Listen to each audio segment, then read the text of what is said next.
In the previous class, we were discussing about the various landforms in our country, and based upon the different landforms, we have different types of soil in our country. As I told you, the northern part of India is occupied by the Himalayas. Then the center part is occupied by the Deccan Plateau. To the east and west, you have the Eastern Ghats and the Western Ghats. And to the extreme west, we have the Rajasthan desert, the Thar desert and the Rann of Kutch. And to the east of India, we have the Sundarbans, which is a marshy wetland system.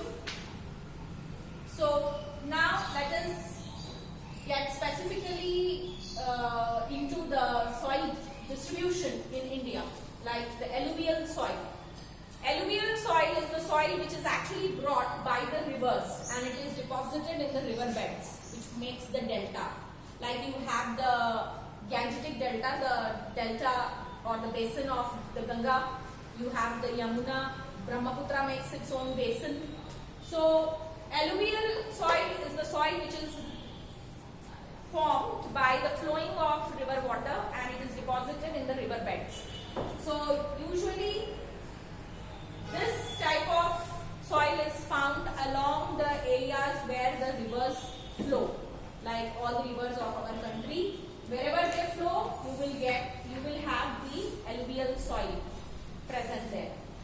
Red soil, the Deccan Plateau. In Deccan Plateau, you have the Chota Nagpur region, you have the Chhattisgarh, you have the Madhya Pradesh, a little bit of Maharashtra also comes under the Deccan Plateau. Maharashtra, the Chota Nagpur region, Chhattisgarh, Madhya Pradesh, Orissa, a bit of Telangana also comes under the Deccan Plateau.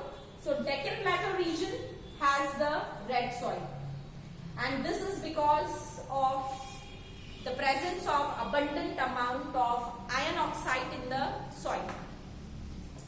And you have also yellow soil in the delta, in the plateau region, and this is due to the hydration of the iron oxide. Like hydration means when the iron oxide gets washed away, when the red soil gets washed away due to continuous rainfall or flowing water, then the red soil gets converted into yellow soil.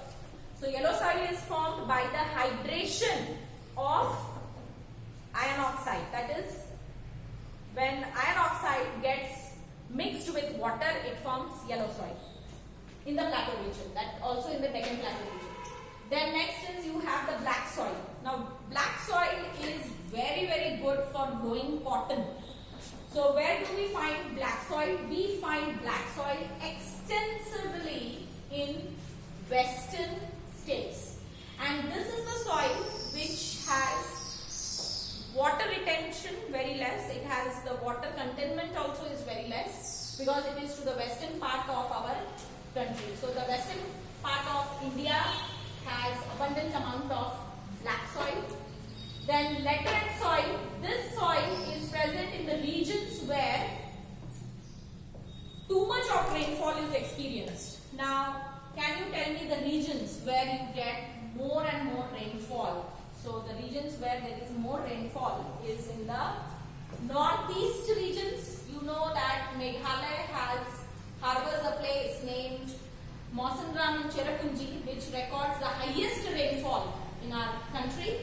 So those areas where we have very good monsoon rains, in those places you will have laterite soil. So naturally it is in this area, that is Odisha, Bihar, Jharkhand, Chhattisgarh. Then in the northeast states you will get laterite soil. The next is desert soil. As the name itself suggests, desert soil is the soil which is completely sand. There is no soil water in it. The soil is completely dry. And where will you find the desert soil? The desert soil will be naturally found in a desert region, that is in Rajasthan and Rann of Kutch. Next is forest soil. The areas which are covered by forest, they will have forest soil, that is which is very productive, very fertile soil because it is completely under forest cover. So you will have various types of vegetations growing in forest soil. So you have forest soil in the Himalayan range. So the entire Himalayan range. Now Himalayas are, again you know that three levels of Himalayas are there. That is lower Himalayas, upper Himalayas and the middle Himalayas. So the entire Himalayan range will have the forest soil. So based on the locations, you find different types of soils are found in our country. Now, how does the soil gets degraded? Degraded means depleted, destroyed, becomes unfit for the use of agriculture.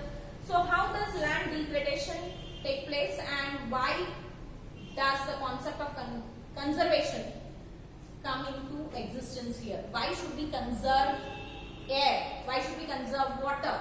Similarly, why should we conserve land?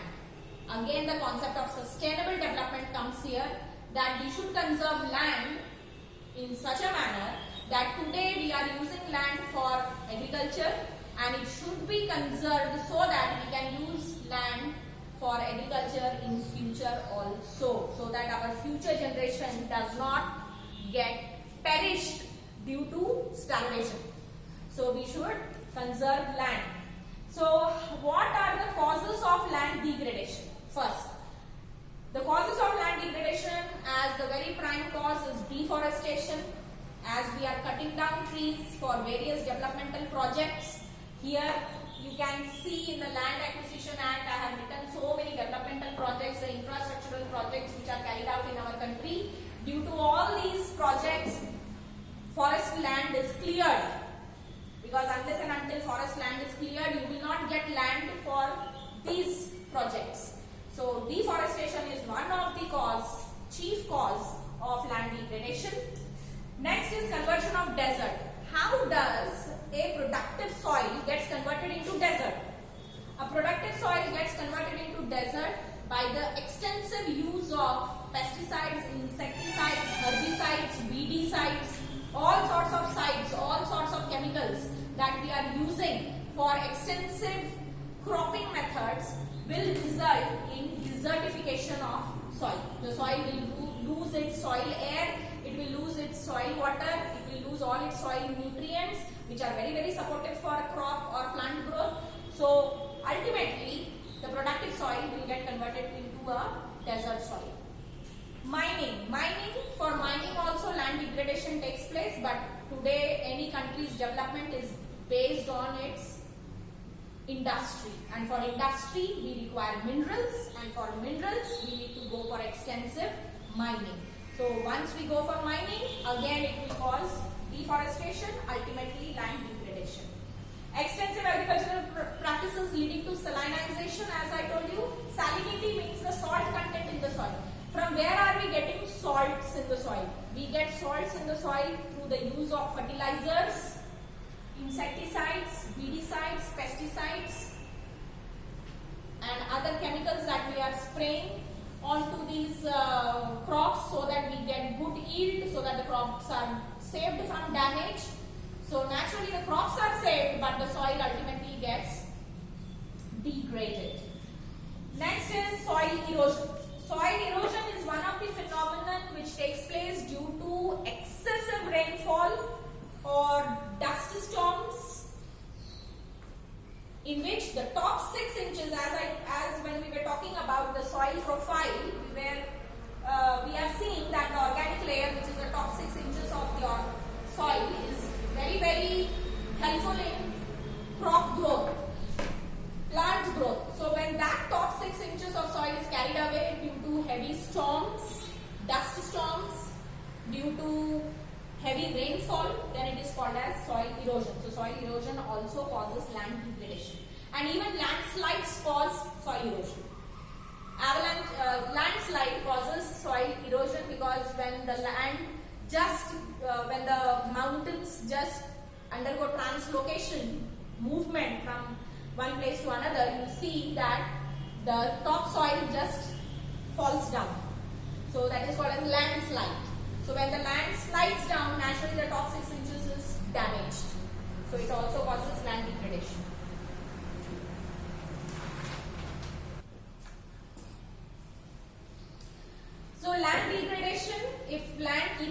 degrading, then our future generations will not get enough land for cultivation. So people have to die of starvation in the future years. So it is very important that we need to conserve the land, we need to preserve it, we need to protect it, we need to manage it. Now, how can we manage land? So here comes the concept of land management, in which first point is planned development of towns and villages. You might have heard that when we construct our own house also, we have to go to the town planning office and there we have to sanction our plan. That means every town has its agricultural land allotted, domestic land allotted, land for transport allotted. So that means the town is having a plan through which the land has to be utilized. You cannot use agricultural land for mining. You cannot use agricultural land for industry. So naturally, even for an agricultural land, if you have to use an agricultural land for making your own house also, you have to go for conversion. You have to convert it. You have to go to the office. You have to take a permission from the town planning office that I want to convert my agricultural land into my own home. Then only after taking permission only you can convert an agricultural land to any other use. So that is planned development of towns and villages. If planned development takes place, then naturally the overburden or overexploitation of land can be stopped. Use of barren land. As I have taught in the previous class that what is barren land? Barren land is that land which is not fit for cultivation. So such type of land can be used for mining purpose. Such type of land can be used for industry. It can be used for transport. It can be used for making dam also. So barren land has multiple uses. So we have to use the barren land in such a way that the land does not remain fallow. That means unused. You can use it. You can use it in such a manner that it helps in the development of the country. Next is use of fallow land. Now there is difference between fallow land and barren land. Barren land is the land which is unfit for cultivation, but fallow land is actually a cultivable land, but it is left fallow because of lack of some or the other resources. Maybe water supply is not there, proper irrigation is not there, so you are not cultivating that land. But that land is actually fit for cultivation. So what can be done? What type of use can you bring in with the fallow land? You can grow pastures. You can grow grass on it so that it can be used for grazing of cattle. You can grow certain horticultural plants, like you can grow some fruit gardens which require minimum supply of water. You can grow some flower beds on it so that you can have floriculture on it, that is culture of flowers.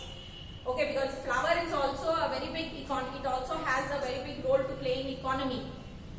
So fallow land can be used for growing flowers, for growing orchards which require minimum water supply.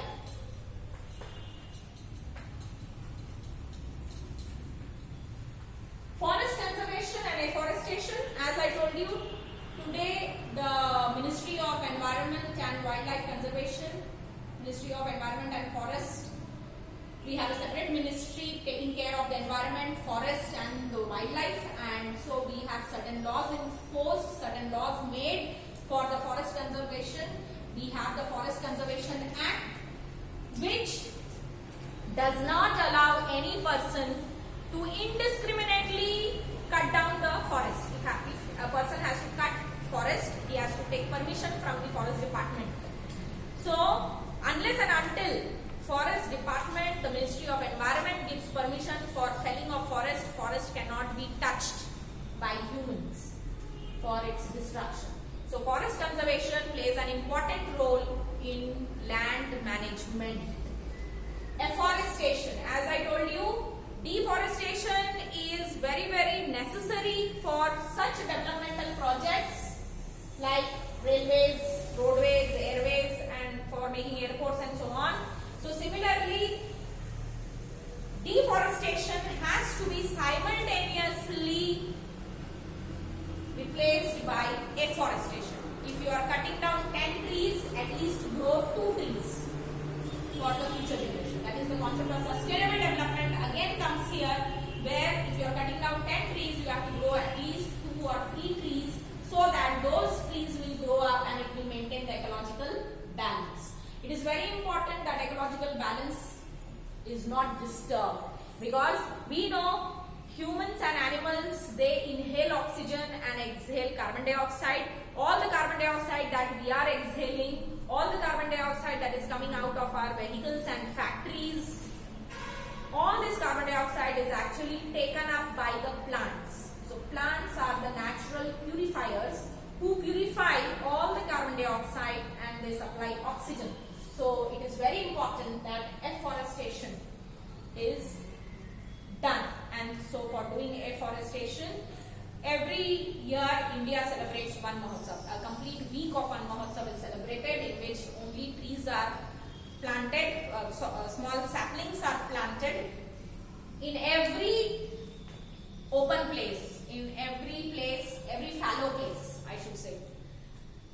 Controlling soil erosion. How can you control soil erosion? Because soil erosion is one of the factors of land degradation.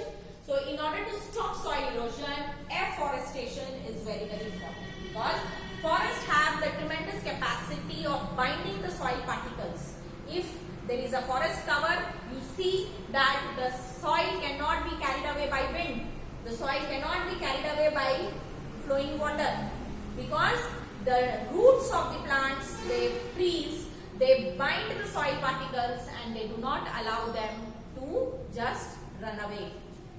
Using land around our homes. Now, this is a practice which can be done on an individual level.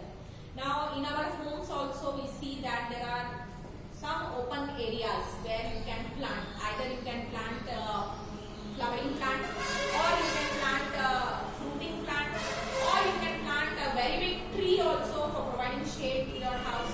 So you can have kitchen gardens.